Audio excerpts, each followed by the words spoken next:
주님께서 여러분과 함께 또한 사제의 영과 함께 마르코가 전한 거룩한 복음입니다. 주님 영광 받으소서. 그때에 예수님께서 11 제자에게 나타나시어 그들에게 이르셨다. 너희는 온 세상에 가서 모든 피조물에게 복음을 선포하여라. 믿고 세례를 받는 이는 구원을 받고 믿지 않는 자는 단죄를 받을 것이다. 믿는 이들에게는 이러한 표징들이 따를 것이다. 곧 내 이름으로 마귀들을 쫓아내고 새로운 언어들을 말하며 손으로 뱀을 집어들고 독을 마셔도 아무런 해도 입지 않으며 또 병자들에게 손을 얹으면 병이 나을 것이다. 주님의 말씀입니다. 그리스도님 찬미합니다.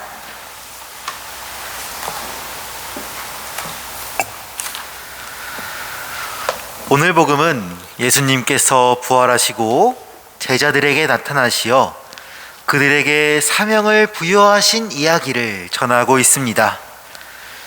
예수님께서는 식탁에 앉아있던 제자들에게 나타나셨지요.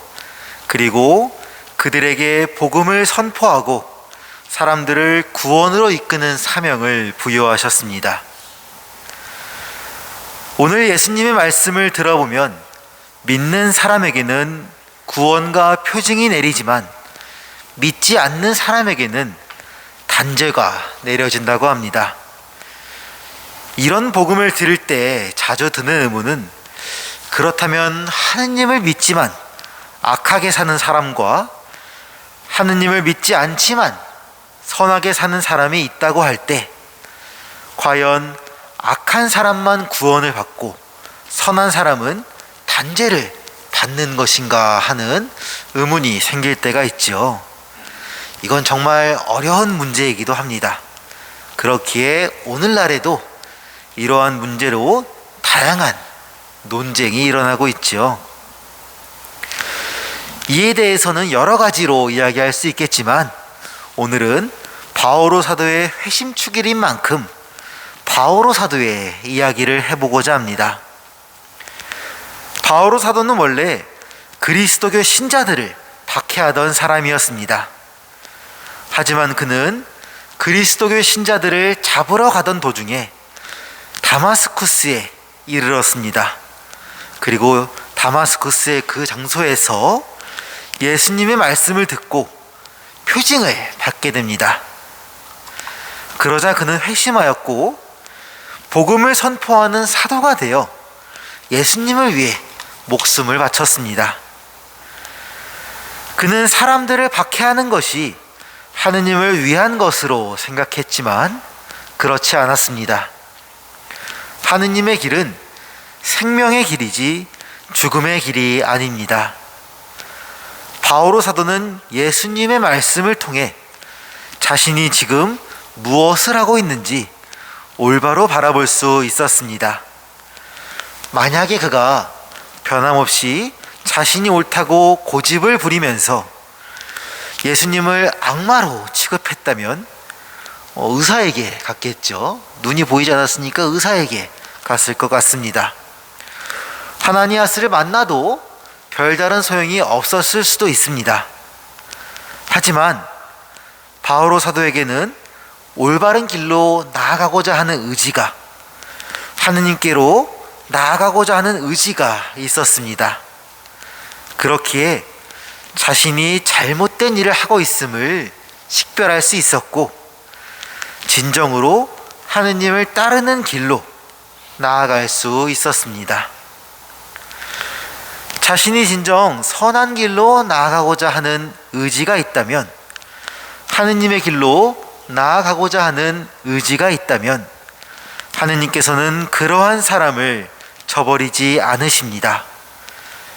평생 하느님을 잘 모르고 사는 사람도 있을 것이고, 하느님을 알면서도 자신의 신념에 따라 다른 것을 믿으며 살아가는 사람도 있을 것입니다.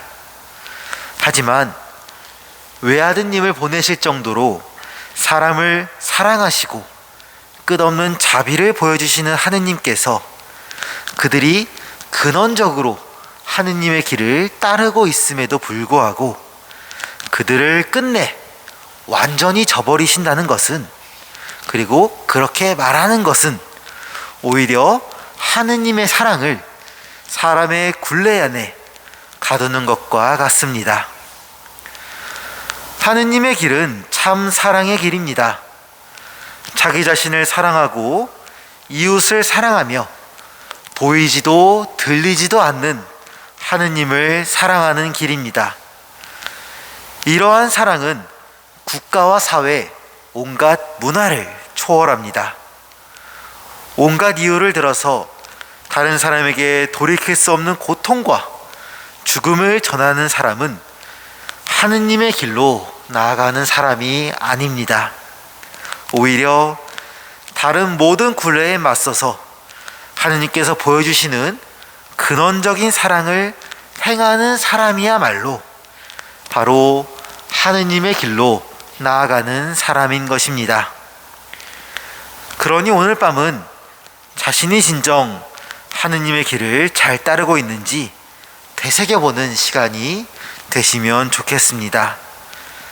다른 사람에게 사랑과 생명을 전하고 있는지, 아니면 고통과 죽음만을 전하고 있는지 성찰하시고, 만약 하느님의 길에서 어긋난 삶을 살아가고 있다면 바오로 사도의 회심처럼 다시금 하느님의 길로 올바르게 나아갈 수 있기를 바라며 하느님께 은총을 청하도록 합시다.